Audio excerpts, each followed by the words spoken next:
ऐसा कहा जाता है कि गणेश चतुर्थी के दिन चंद्रमा को नहीं देखना चाहिए, क्योंकि चंद्रमा को देखने से कलंक लगता है और इससे श्री कृष्ण भगवान भी नहीं बचे। श्री कृष्ण भगवान ने भी चंद्रमा को देख लिया था, उनके दर्शन कर लिए थे, तो उनको भी कलंक लगा था। आइए जानते हैं कथा के माध्यम से कैसे श्री कृष्ण भगवान को कलंक लगा। तो एक बार नंद किशोर ने सनत कुमारों से कहा कि चतुर्थी के चंद्रमा के दर्शन करने से श्री कृष्ण पर जो लांछन लगा था वह सिद्धि विनायक व्रत करने से ही दूर हुआ था। ऐसा सुनकर सनत कुमारों को आश्चर्य हुआ। उन्होंने पूर्ण ब्रह्मा श्री कृष्ण को कलंक लगने की कथा पूछी तो नंद किशोर ने बताया, एक बार जरासंध के भय से श्री कृष्ण समुद्र के मध्य नगरी बसाकर रहने लगे। इसी नगरी का नाम आजकल द्वारकापुरी है। द्वारकापुरी में निवास करने वाले सत्राजित यादव ने सूर्य नारायण की आराधना की।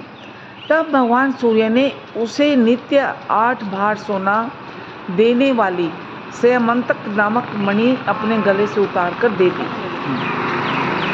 मणि पाकर सत्राजित यादव जब समाज में गया तो श्री कृष्ण ने उस मणि को प्राप्त करने की इच्छा व्यक्त की। सत्राजित ने वह मणि श्री कृष्ण को ना देकर अपने भाई प्रसेनजीत को दे दी। एक दिन प्रसेनजीत घोड़े पर चढ़कर शिकार के लिए गया और वहाँ एक शेर ने उसे मार डाला और मणि ले ली। ऋक्षों का राजा जामवंत उस सिंह को मारकर मणि लेकर गुफा में चला गया। जब प्रसेनजीत कई दिनों तक शिकार से ना लौटा तो सत्यजीत को बड़ा दुख हुआ। उसने सोचा, हो न हो श्री कृष्ण ने ही मणि प्राप्त करने के लिए उसका वध कर दिया होगा।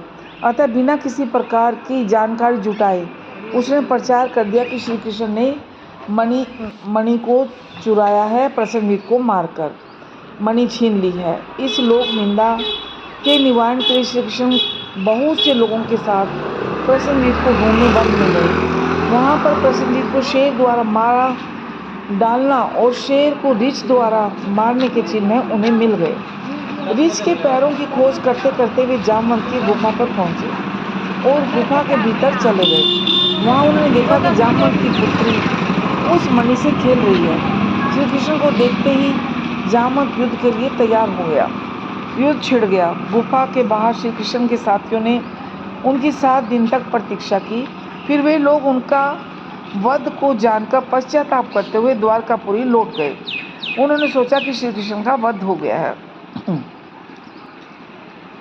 इधर 21 दिन तक भी लगातार युद्ध करने पर भी जामवंत श्री कृष्ण को हरा ना सके। तब उन्होंने सोचा, कहीं यह वह अवतार तो नहीं जिसके लिए मुझे रामचंद्र जी का वरदान मिला था।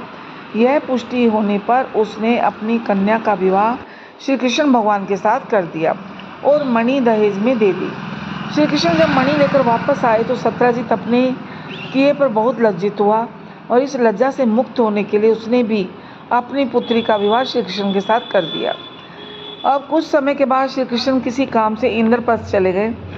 तब अक्रूर तथा ऋतु वर्मा की राय से शतधन्वा यादव ने सत्राजित को मारकर मणि अपने कब्जे में ले ली। सत्राजित की मौत का समाचार जब श्री कृष्ण को मिला तो वे तत्काल द्वारिका पहुंचे। वे शतधन्वा को मारकर मणि छीनने को तैयार हो गए। इस कार्य में सहायता के लिए बलराम भी तैयार थे, पर यह जानकर शतधन्वा ने मणि अक्रूर को दे दी और स्वयं भाग निकला। श्री कृष्ण ने उसका पीछा करके उसे मार तो डाला, पर मणि उन्हें नहीं मिल पाई। बलराम जी भी वहाँ पहुँचे। श्री कृष्ण ने उन्हें बताया कि मणि इसके पास नहीं है। बलराम जी को विश्वास ही नहीं हुआ। वे अप्रसन्न होकर विदर्भ चले गए। श्री कृष्ण के द्वारका लौटने पर लोगों ने उनका भारी अपमान किया। तत्काल यह समाचार फैल गया कि स्यमंतक मणि के लोभ में श्री कृष्ण ने अपने भाई को भी त्याग दिया। श्री कृष्ण इस अकारण प्राप्त अपमान के शोक में डूबे थे कि सहसा वहाँ नारद जी आए और उन्होंने बताया श्री कृष्ण को कि आपने भादों के शुक्ल चतुर्थी के चंद्रमा का दर्शन किया था, इसी कारण आपको इस तरह लांछित होना पड़ा है।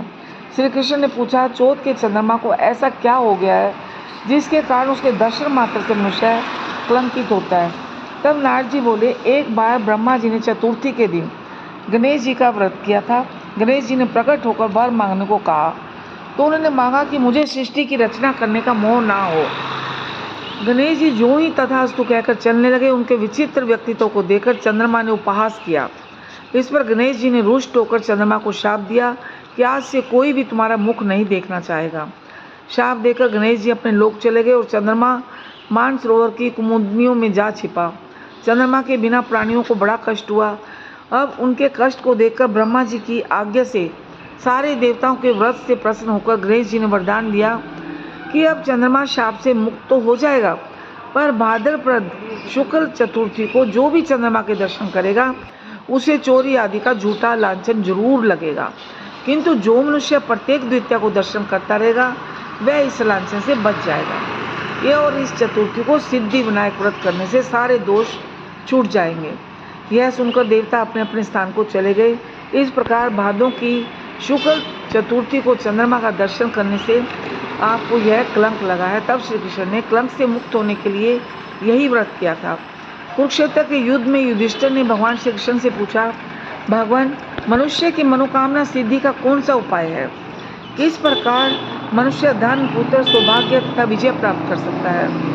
यह सुनकर श्री कृष्ण ने उत्तर दिया, यदि तुम पार्वती पुत्र श्री गणेश का विधि पूर्वक पूजन करो तो निश्चय ही तुम्हें सब कुछ प्राप्त हो जाएगा। तब श्री कृष्ण की आज्ञा से ही युधिष्ठिर जी ने गणेश चतुर्थी का व्रत करके महाभारत का युद्ध जीता।